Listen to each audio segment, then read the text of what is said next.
Salut tout le monde, c'est Nico. Le tour d'aujourd'hui s'appelle le Beadle Trick. Donc pas mal de magiciens connaissent ce tour puisque c'est un grand classique qui existe depuis au moins 60 ans, si ce n'est plus. Il a été fait par plein de magiciens, il y a des tas de versions différentes qui existent, des tas de méthodes, de subtilités de méthodes. Mais la version que je vais vous montrer, elle est assez originale parce qu'elle est assez rare. Je l'ai vue qu'une seule fois, par hasard sur YouTube, je ne sais même pas comment je suis tombé sur cette vidéo. Je suis incapable de la retrouver aujourd'hui. Mais elle m'a plu tout de suite parce que elle touche à une branche de la magie que j'adore. Et vous allez le voir, c'est plutôt une version qui est dédiée à la vidéo. Vous comprendrez pourquoi en regardant les explications. Mais ça reste le Beadle Trick, quoi qu'il arrive. Donc, je vous laisse tout de suite avec la démo. J'espère que ça vous plaira. Et retrouvez ensuite les explications dans la foulée. Ciao! Allez, on se retrouve pour cette variante du Beadle Trick que j'aime beaucoup. Donc, le spectateur va choisir une carte très librement. Aucun forçage. Et surtout, il va bien la retenir, bien la regarder. Moi, je vois pas ce que c'est. Une fois qu'il l'a bien retenue, il la place dans l'éventail, comme ceci, où il veut. Et la carte est perdue.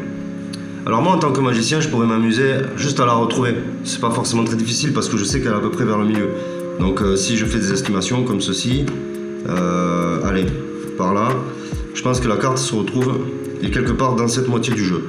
Mais ça serait presque trop facile, donc on va faire autrement. On va prendre 5 cartes, ok, comme ceci.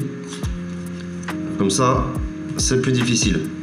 Je pense que la carte du spectateur est parmi ces 5 cartes, mais je sais toujours pas laquelle c'est, vraiment. Donc je vais les faire défiler, et surtout si le spectateur voit la sienne, il doit absolument rien me dire. D'accord? Donc on a ici 2 de cœur, 6 de pique, valet de pique, 8 de carreau et valet de trèfle. Très bien. Donc maintenant qu'on a vu ces 5 cartes, on peut les sortir du jeu. Et on va les recompter une dernière fois. Donc 1, 2, 3, 4 et 5. Donc là on a bel et bien 5 cartes. C'est très visuellement, on peut le voir. Mais je ne sais toujours pas quelle est la carte du spectateur. Donc je vais utiliser un petit peu de magie pour essayer de la retrouver. Et d'une manière assez sympa. Je vais passer ma main par-dessus comme ceci. Et juste avec une pichenette, je me retrouve avec maintenant plus que 4 cartes, 2 de cœur, 6 de pique, 8 de carreau et valet de trèfle. Malgré que je ne sache pas quelle est la carte du spectateur, je suis quand même sûr que c'est aucune de ces cartes-là. Mais alors, où est passée sa carte? Elle n'est pas dans mes poches. Où est-ce qu'elle est passée? Et si je vous disais qu'elle avait voyagé de ce petit paquet vers le paquet ici, par magie? Si j'étale le jeu, on a une carte, une seule qui est retournée, le valet de pique. Et je suis prêt à parier que c'était la carte choisie. Pas mal, non? Donc voilà, c'était une variante du Beadle Trick. J'espère que ça vous a plu et on passe tout de suite aux explications. Allez, donc c'est parti pour les explications de ce tour, qui est vraiment un tour super puissant, je trouve. La première fois que je l'ai vu, moi j'étais en PLS, hein. C'était vers mes débuts dans la magie et voilà, j'ai cru que j'allais crever. Donc ce tour est un grand classique, hein. Il s'appelle le tour du Beadle parce que l'inventeur s'appelle Beadle, tout simplement. Il existe plein de versions. Il y a une version classique qui n'est pas celle que je vais vous expliquer maintenant. Mais voilà, en gros, il va y avoir besoin juste d'une petite chose. Un jeu normal, donc ça, ok, pas de souci. Et surtout, cette version introduit un concept que j'adore en magie, un concept que j'ai utilisé beaucoup de fois dans mes vidéos et que je vous présenterai dans d'autres vidéos pour plusieurs routines. C'est le concept du black art. Alors le black art, qu'est-ce que c'est? C'est se servir du noir, que ce soit des vêtements ou un tapis, pour réaliser certains effets. Je pense que c'est une technique qui est inspirée du cinéma, plus ou moins. Alors là, en l'occurrence, on va avoir besoin de black art très soft, c'est-à-dire juste une carte ici. Et quand je dis black art, voilà à quoi ça ressemble. En fait, on a une carte avec de la feutrine adhésive, un petit côté velours, comme ça, noir, qu'on colle sur une carte, d'accord? Donc là, j'ai pris une carte où j'ai besoin qu'on voit le dos, mais où la face n'a aucune importance. Donc ça s'achète dans des magasins de loisirs créatifs, notamment. On peut en trouver aussi sur Amazon. Donc ça, c'est de la feutrine adhésive. Donc en gros, on découpe la partie qui nous intéresse, on décolle, on colle sur la carte, on ajuste avec un ciseau, Éventuellement, on colorie les tranches avec un Sharpie noir, un feutre noir. Et on est bon, on a notre carte Black Art. Voilà. Donc, pour ce tour, très simple. Un jeu normal, la seule préparation qu'il y a à faire, c'est placer notre carte Black Art sous le jeu. D'accord? Ce qui fait que quand on fait un ruban, on la voit pas, elle est ici. Évidemment, on ne peut pas retourner les cartes. Mais bon, de toute façon, cette version du tour, du Beadle Trick, est vraiment une version plutôt dédiée à la vidéo. D'accord? Parce que le Black Art, c'est quand même assez compliqué à faire en conditions réelles. Ça, c'est quand même plus pour la vidéo. Notamment parce qu'après, parfois, il y a besoin aussi de retoucher l'image un petit peu afin de le masquer. Mais bon, on commence le tour comme ceci. Donc, on fait choisir une carte au spectateur, vraiment n'importe laquelle. D'accord? On n'a pas besoin de la voir. Donc ici, on va prendre le 3 de trèfle. Ensuite, on va faire un éventail. Parce que là, on va réaliser donc notre contrôle. Notre contrôle à l'éventail. Alors pour ceux qui ne connaissent pas, on fait juste un éventail. On place la carte où on veut. On serre un petit peu avec les doigts ici. On applique quand même un peu de pression. De façon à ce que quand la carte va être enfoncée, elle soit quand même un peu freinée. Et vous voyez, de toute façon, elle n'est pas dans le même, elle n'est pas placée comme les autres. Donc quoi qu'il arrive, elle va ressortir. Et de là, c'est très simple. On referme son éventail comme ceci, ou alors à une main. Et là, quand on va égaliser, ce que ça va faire, c'est que ça va faire ressortir la carte ici. Vous voyez? Là, on la voit très nettement, juste un tout petit peu. La carte ressort ici. Donc à partir de là, tout ce qu'on a à faire ensuite, c'est appliquer une pression vers le bas avec le pouce, pendant qu'on égalise, de façon à récupérer un break au pouce comme ceci. Et ensuite, j'ai juste à laisser mon petit doigt à proximité du break. D'accord? Donc là, j'explique que la première étape serait de retrouver la carte, mais que bon, en tant que magicien, c'est pas très difficile parce que le jeu n'a pas été mélangé, la carte, je sais qu'elle est à peu près vers le milieu, etc.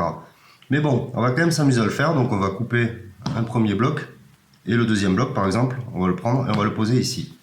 De là, on peut dire qu'on pense que la carte est dans cette partie du jeu restante. Mais là, ce qu'on va faire, la carte est ici, ok? Donc ce qu'on va faire, je vais la laisser en l'air pour que vous vous rendiez mieux compte.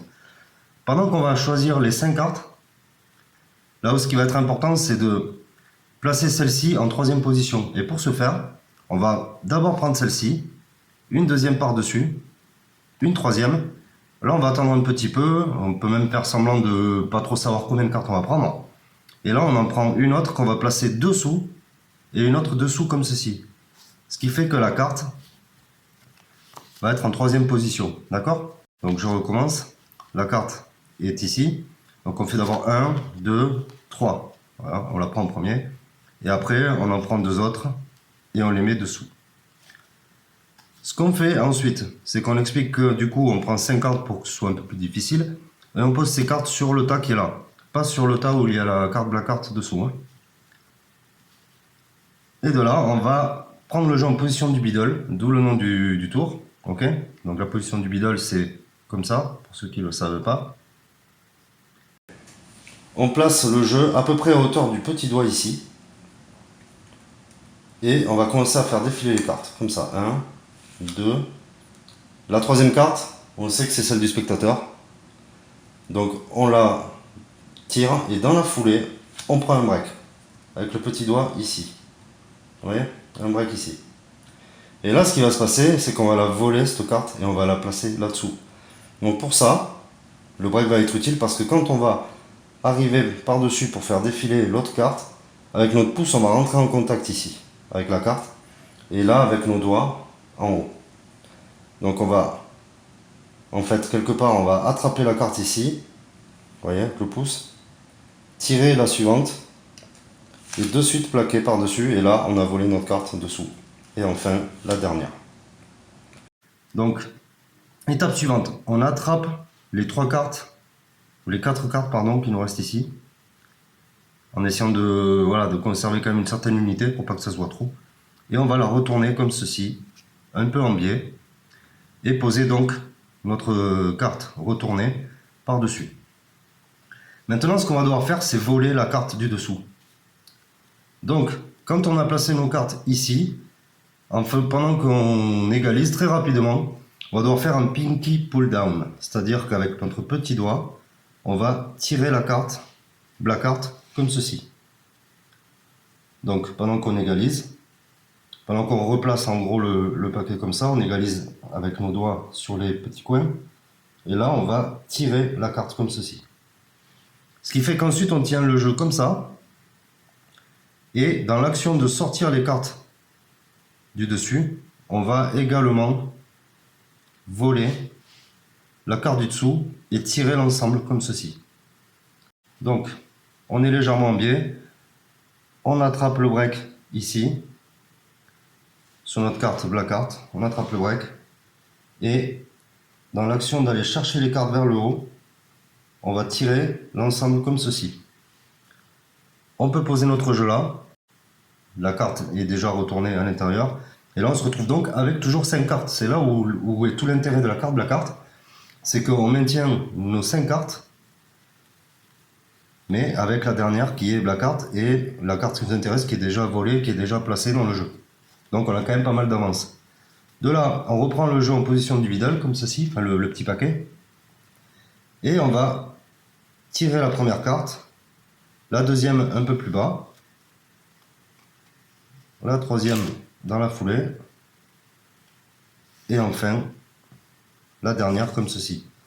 Pourquoi? Parce que quand on va faire notre pichenette pour retourner l'ensemble, ce qui va se passer, c'est que notre carte Black Card sera idéalement positionnée pour disparaître et être la première carte à tomber sur le tapis. Donc là, tout ce qu'on a à faire, c'est dire, voilà, ici on a bien 5 cartes, je suis sûr que votre carte est parmi ces 5 là, je vais juste m'en assurer, et de là, petite pichenette, ça retourne le tout, la carte Black Card est ici, donc on a une disparition à vue d'une carte, et on peut dire, voilà, il ne nous reste plus que 4 cartes, et je pense que aucune de ces cartes n'est la vôtre, donc on peut éventuellement recouvrir la carte Black Card avec ces cartes là. Et ensuite, on n'a plus qu'à révéler que dans le milieu du jeu se trouve la carte choisie, qu'on ne connaissait pas au début. Et elle est au milieu grâce à toutes ces petites manips. Donc voilà, j'espère que ça vous a plu. C'est pas forcément ultra difficile, mais il va falloir quand même un petit peu travailler.